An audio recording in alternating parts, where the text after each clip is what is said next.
My last memory with him was when he was in the hospital.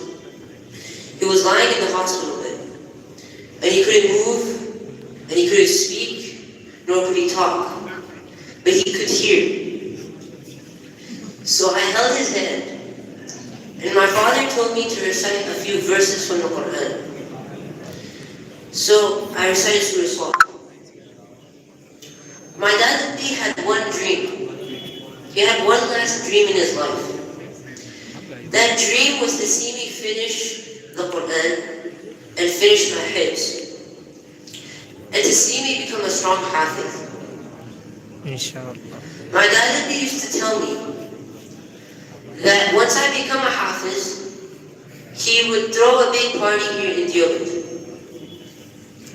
But he told me a few things before his surgery too. He told me two things.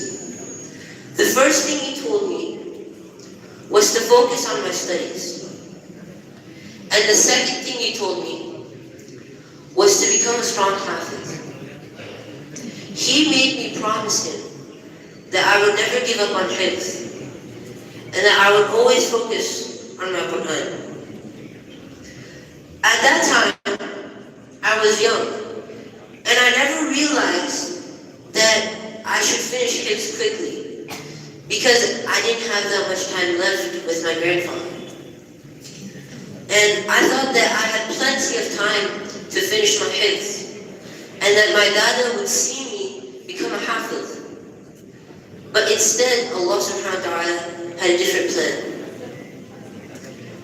And at that time, I didn't understand how important my grandfather's work was for the Muslim Ummah.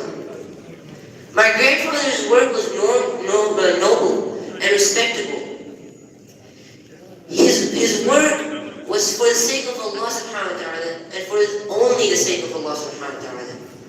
It was for the Muslims of the Muslim Ummah, and it was for those who seek knowledge.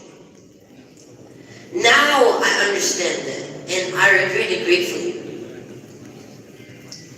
In this book,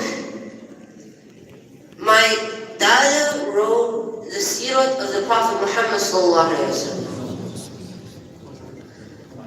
And I think that that's a fitting end for someone who devoted his whole life to follow the Prophet Muhammad sallallahu alaihi wasallam's sunnah and to implement it into his life. And now, his last book is about the Prophet Muhammad sallallahu alaihi wasallam.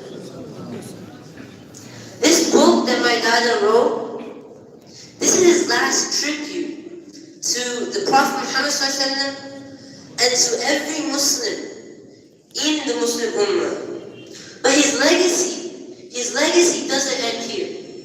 His legacy lives on in me and all of you. His legacy lives on in the people he wrote for, the people of the Muslim Ummah, all the Muslims across the world. His legacy is in them. And as long as Iman and Deen are in the Muslim's heart, his legacy is in their heart. And his legacy won't die, as long as Iman won't die within us. Jazakumullahu khairan. Assalamu alaikum wa rahmatullahi wa barakatuh. MashaAllah.